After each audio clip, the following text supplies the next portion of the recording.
Hey everyone, welcome back to another Frosting Arts tutorial. So in this one, I kind of want to go over, it becomes less common as you become more experienced, but for beginners, a lot of times you could crack one of your bases. So let me see if I can show you this right here. You see how it cracked? So what I'm going to show you, especially, so these are my bottom two layers, right? So when something like that happens, you can try and push it back together and then take your stencil, put it over, and frost over it. What I find is that this crack creates a very weak spot if you leave that other frosting on there. So what you want to do is completely remove that section. And I've done this many times before.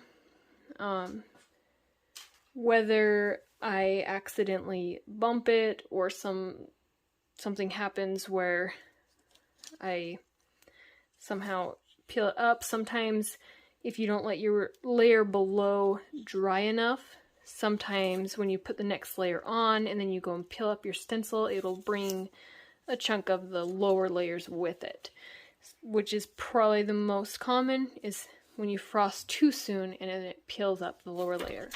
So what I'm going to do is show you that it's not the end of the world. Don't chuck that piece.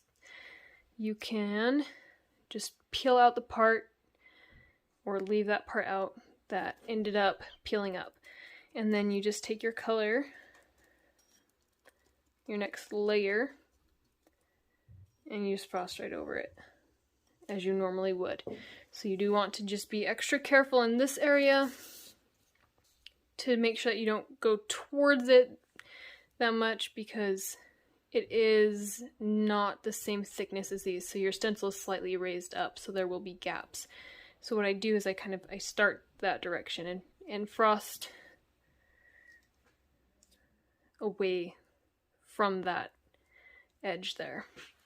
And so what that does is it just fills in that hole. So you don't have to worry. It's not the end of the world if you break one of your bases or if a part peels up. I've had, especially on smaller details, it's more common to see the pieces peel up, but all you have to do is just frost right over them and it fixes it.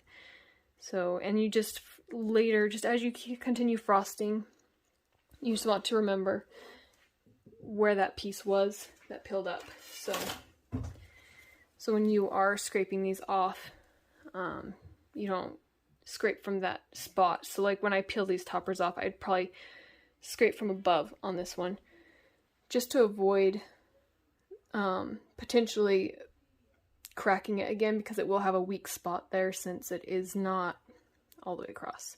So I hope that made sense. So it's not the end of the world. Don't give up. Don't throw it away. Just fill it in and keep frosting. So this is my last layer. So sometimes I do go over it several times just to verify that I get a nice smooth layer.